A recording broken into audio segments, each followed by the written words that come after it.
ఏమైంది అసలు షర్మిలకు? మీకు ఎందుకు ఆ స్థాయిలో విమర్శలు చేస్తున్నారు షర్మిల పైన? ఇది షర్మిలమ్మ గారికి నాకు మధ్యన జరిగే విమర్శలు కావు.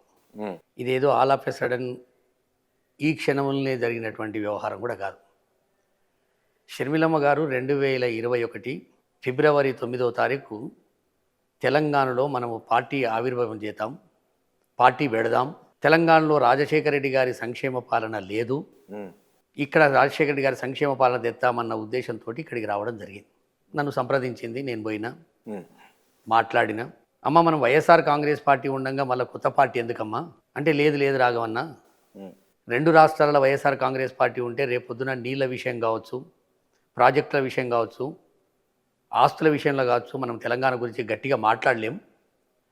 అందుకే నేను తెలంగాణలో కూడా కొత్త పార్టీ పెడదాం అనుకుంటున్నా నాన్నగారి పేరు మీద. హ్మ్. మీరందరూ సహకరించాలంటే సరే, మనమేమనుకుంటాం ఇది వాస్తవం ఉండొచ్చు అని ఆమెతోటి కలిసి పనిచేయడానికి నేను సిద్ధమైన, ఏ కండిషన్స్ లేకుండా. ఎట్లా ఇక్కడ వైఎస్ఆర్ కాంగ్రెస్ పార్టీ లేదు, జగన్మోహన్ రెడ్డి గారు అక్కడికే పరిమితమైండు, తెలంగాణలో 2014 తర్వాత ఏ ఎన్నికలలో కూడా పాల్గొనలే. సరే, రాజశేఖర రెడ్డి గారు రక్తం పంచుకున్న బిడ్డ, మాట ఇస్తే మాట తప్పరు మడమ తిప్పరు అనేటటువంటి కుటుంబంలో పుట్టినటువంటి బిడ్డ అని చెప్పి నేను ఆమెతోటి పనిచేయడానికి సిద్ధమైన. దాని తర్వాత జరిగిన ఒకటి ఒకటి ఒకటి ఒకటి మేము చూస్తూ ఉన్నాం. ఎప్పటి వరకైతే ఆమె పార్టీని నడుపుతుందని నాకు ఆలోచన ఉండేనో అప్పటివరకు నేను విభేదించలేదు, ఆమెను ప్రశ్నించలే కూడా. ఎప్పుడైతే రాజశేఖర రెడ్డి గారి కుటుంబానికి, రాజశేఖర రెడ్డి గారికి బద్ధ శత్రువు అయినటువంటి ఆమె ఇంటర్వ్యూ పోవడం, అక్కడ ఆయన జగన్మోహన్ రెడ్డి గారు జైలుకు పోతే ఎవరు ముఖ్యమంత్రి అవుతుందని ఆయన అడగడం, ఒక సుప్రీంకోర్టు జడ్జి లెక్క, ఈమె సుప్రీంకోర్టు జడ్జి లెక్క 150 మంది ఎమ్మెల్యేలను ఎవరో ఒకరు అవుతారని అనడం. అంటే జగన్మోహన్ రెడ్డి గారు జైలుకు పోయేది షర్మిలమ్మ గారు కలిసి నిర్ణయం చేసేసారు. అప్పుడే నా మనసుకు బాధ కలిగింది. ఆ రోజే నేను రాజశేఖర రెడ్డి గారికి వీరభక్తుని తప్ప ఆయనకు వ్యతిరేకించే ఇండ్లకు పోతామంటే అది ఎవరన్నా నేను విభేదిస్తాను. అప్పుడే ఆమెకు నేను మద్దలిచ్చిన, అమ్మ మనం పోయేది లేకుండా అంటే ఇది రాజకీయాలకు ఉంటుంది రాఘవన్న అనేటేదో నన్ను సర్ది చెప్పే ప్రయత్నం చేసింది.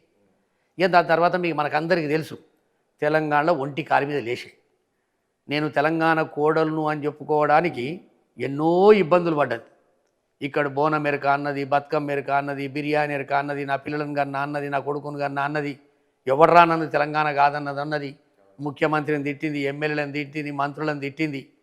మేమేమనుకున్నాం, 3800 కిలోమీటర్లు నడిచింది. అరిగా తెలంగాణలో గట్టిగా ఉంటుందిరా, మనలో యాక్టివ్ ఉన్నా లేకున్నా పోయినాక విభేదించిన సరే ఈ అమ్మాయి లాంగ్ టర్మ్ రాజకీయాలు చేయనీకనే వచ్చిందని అనుకున్నాం.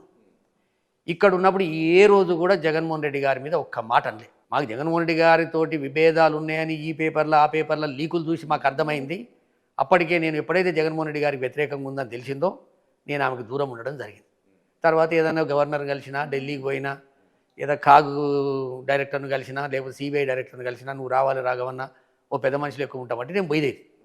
ఇక దాని తర్వాత ఒకటి ఒకటి ఒకటి ఒకటి చూస్తుంటే, అంటే ఆమె మెంటాలిటీ ఎట్లా ఉండేది? మీరు దగ్గర నుండి చూశారు కదా.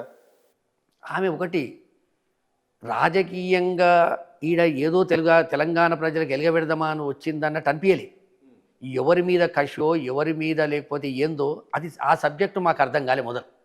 ఇది ఏదో మొత్తం మీద విభేదించి పార్టీ పెట్టింది అనేది కొన్ని రోజుల తర్వాత తెలిసింది. ఎవరితో? జగన్మోహన్ రెడ్డితో. అంతే కదా. జగన్మోహన్ రెడ్డి గారితో విభేదించి తెలంగాణలో పార్టీ పెట్టి ఇక్కడ కేసీఆర్ను తిడతానో ఇంకేమైతానో ఏమన్నా అయితేమేమో అని ఆలోచన చేసింది. నాకు తర్వాత తెలిసింది ఏంటంటే, ఈమె జగన్మోహన్ రెడ్డి గారిని ఏదో ఫేవర్ అడిగింది. ఈమె అంటే ఈమె భర్త బ్రదర్ అనిల్ కుమార్ గారు, వాళ్ళకు టీం ఉంది ఇంకో ముగ్గురిది. వీళ్ళు అన్ని వ్యవహారాలు చేస్తుంటారు, బిజినెస్లు చేస్తుంటారు, ఎవరిని పడితే వాడిని ముంచుతుంటారు. ఎవరు? బ్రదర్ అనిల్ కుమార్ గారు ఆయన టీం. ఓకే. ఒక టీం ఉంది నలుగురితోటి. ఇవాళ పేర్లు పెద్దగా చెప్పి మనం రోజు వాళ్ళని పత్రికల్లో లెక్కించి ఛానళ్ళు లెక్కించవలసిన అవసరం అంత సీన్ లేదు. వాళ్ళు ఎంతసేపు గూడు పుటాని.